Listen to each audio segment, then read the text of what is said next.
teacher. I teach English for high schoolers and also vocational training, so maybe 18 to 25. My name is Caroline. I'm turning 21 this year. I'm from Östersund, Sweden, and I work as a substitute teacher at an elementary school. Talking about how to gamify educational material has been very exciting because I play a lot with the kids at my school, and I know the youth are always more excited when it's something you can play, and especially if there's something you can learn in the game. It's very useful for me at my workplace. It was my first experience with educational board games. It was extremely positive. In general, I think they are very useful for even for the classroom, for formal education.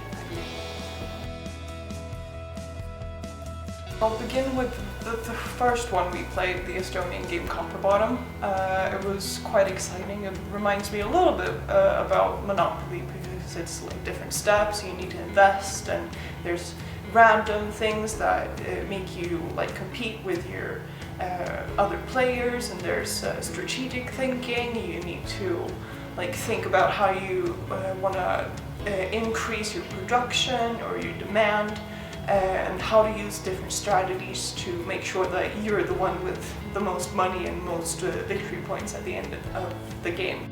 So I think it's a really good way, like a gateway towards the whole field. Even from a very basic starting point like mine, it managed to make it fun and not at all frustrating. I didn't feel anxious about not knowing the main elements at the beginning, and I managed to learn about them in a very relaxed and fun atmosphere. So what else can you ask for? That's just fantastic from a teacher perspective. Really enjoyed Pitch Perfect 2. I think it's from the point of view of a foreign language teacher.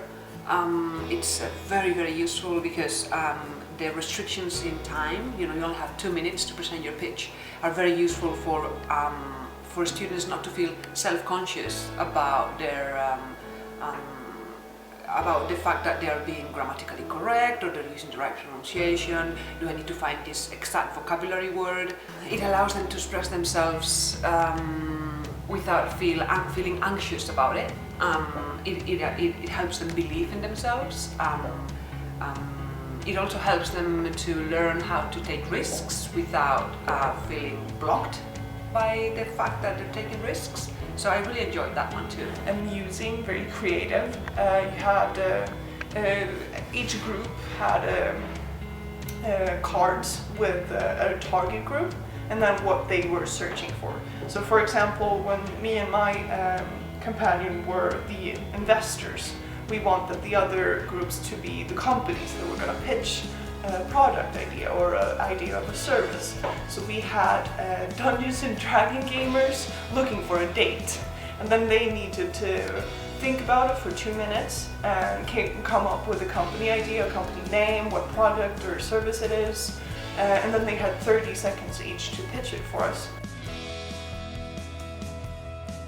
The Swedish Game, which was a game that my other companion from Sweden had already played before. It was like 5 mini games divided.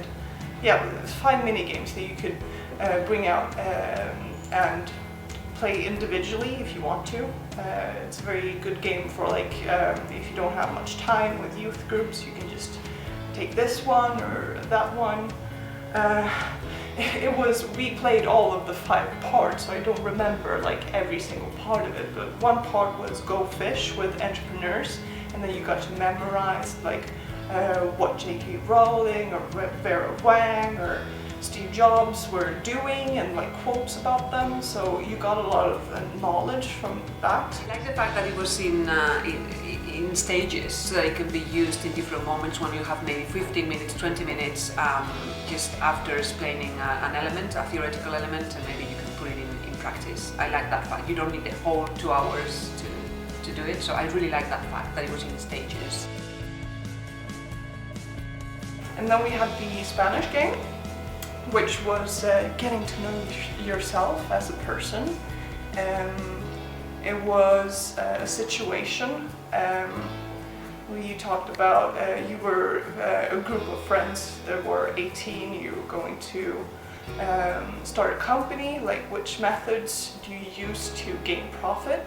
And then you got to read situations, and then even more situations, and then you ended up taking different cards. So for example, it was artistic, social, investigative, conventional, realistic, like different kinds of personality types. So this was kind of a personality test, but as a gamified experience, instead of sitting at home with your computer filling out like half an hour of information about yourself. What would you choose in this scenario?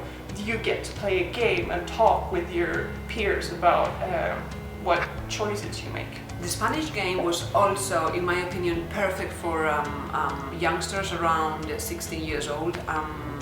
It helps them be more self-aware about what their strengths are, or what they could be, how people perceive them, how they can improve, what other strengths other people have that they might like to achieve too.